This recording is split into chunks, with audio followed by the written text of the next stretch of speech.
అందరికీ నమస్కారం. రాష్ట్రపతిని ఘోరంగా అవమానించిన సీఎం రేవంత్ రెడ్డి. తీవ్ర కోపంలో నేతలు. అసలు ఏం జరిగిందన్న పూర్తి వివరాలైతే తెలుసుకునే ముందు వీడియోని పూర్తిగా చూడండి. అలాగే సబ్స్క్రైబ్ చేసుకోవడం మర్చిపోకండి. చాలామంది వీడియోనైతే చూస్తున్నారు కానీ సబ్స్క్రైబ్ చేసుకోవడమే మర్చిపోతున్నారు. దయచేసి మీరు సబ్స్క్రైబ్ చేసుకొని ఒక లైక్ అయితే చేసుకుంటే నాకు సపోర్టింగ్‌గా ఉంటుంది. అయితే అసలు విషయంలోకొస్తే తెలంగాణ రాష్ట్ర ముఖ్యమంత్రి రేవంత్ రెడ్డి మరో వివాదంలో చిక్కుకున్నారు అంటే అది నిజమనే అనిపిస్తుంది. ఈ మధ్య కాలంలోనే హిందువులు అలాగే క్రైస్తవుల మతాలపైన హాట్ కామెంట్స్ చేసిన సీఎం రేవంత్ రెడ్డి గారు, రాష్ట్రపతి అయిన ద్రౌపది ముర్ము గారు ఉన్న ఈవెంట్‌లో అయితే అడ్డంగా దొరికిపోయినట్లుగా గులాబీ పార్టీ సోషల్ మీడియాలో అయితే పోస్టులు వైరల్ చేస్తున్నారు. అసలు ఒక గిరిజన మహిళ అయిన రాష్ట్రపతి ద్రౌపది ముర్ము అయిన ఆవిడ ముందు కాలు పైన కాలు వేసుకొని సీఎం రేవంత్ రెడ్డి గారు ఫోటోలైతే వైరల్ చేసి ఒక ఆట ఆడుకుంటుంది గులాబీ పార్టీ సోషల్ మీడియా అయితే.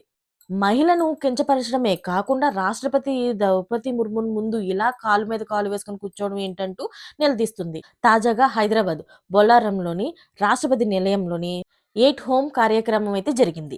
ఈ ఈవెంట్‌లోని ముఖ్యమంత్రి రేవంత్ రెడ్డితో పాటుగా మంత్రివర్గం మొత్తం కూడా ఈ ఈవెంట్‌లోనైతే సందడి చేసింది.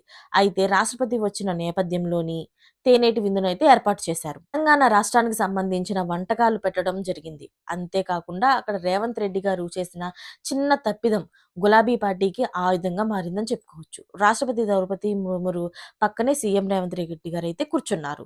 అయితే ఆయన మరి మర్చిపోయి ఒక్కసారిగా కాలు మీద కాలు వేసుకున్నారో తెలీదు. లేతే సాధారణంగా అందరూ కూర్చున్నారు కదా! అని చెప్పేసి ఏదో అనిపిచ్చి కూర్చున్నారో తెలీదు గానీ, వ్యవహరించారో తెలీదు గానీ, ఈ అంశాన్ని మాత్రం గులాబీ పార్టీ అయితే వివాదంగా మార్చేసి రచ్చ చేసేస్తుంది. గిరిజన మహిళ అయిన రాష్ట్రపతి ద్రౌపది ముర్ము ముందు సీఎం రేవంత్ రెడ్డి ఇలా కూర్చోవడం దారుణం. ఇది మహిళను కించపరచడమే కాదు, ఆవిడ పదవికి కూడాను ఎలాంటి గౌరవం ఇవ్వట్లేదు అంటూ సోషల్ మీడియా రూపంలోని ఏకి పడేస్తున్నారు.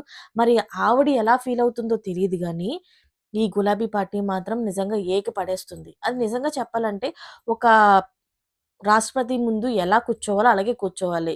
నిజంగా కొంతమంది నేతలు చూస్తున్నట్లయితే ఎంత పెద్ద సీఎం వచ్చినా, ప్రధాని వచ్చినా, ఎవరొచ్చినా ఏంటి నాకేం పర్వాలేదు అన్నట్టు కింద వాళ్ళు కాళ్ళ మీద కాలేసి కూర్చోవడాలు, కొంచెం ఈ చేష్టలనేటివి ఈ మధ్య రాజకీయాల్లో చూస్తూనే ఉన్నాం.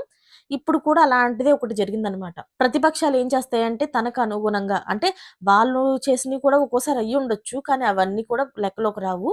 జస్ట్ మనం ప్రతిపక్షంలో ఉన్నాం కాబట్టి మనకెక్కడ దొరుకుతారా వాళ్ళు అక్కడ పట్టుకుందాం, అక్కడ ఏకిపారేద్దాం. ఇదే ఆలోచనలో ఉంటారు. ఇప్పుడు ఈ గులాబీ పార్టీ అయితే ఇప్పుడు ప్రతిపక్షంగా ఉన్నది కాబట్టి ఈయన ఇలా చేస్తుండొచ్చు కానీ, ఒకవేళ రేవంత్ గారే ప్రతిపక్షంలో ఉంటే కూడా ఆయన అలాగే చేసుండొచ్చేమో ఎవరికి తెలుసు? మరి మీకేమనిపిస్తుందో కామెంట్ రూపంలో అయితే తెలియజేసేయండి. Thanks for watching friends.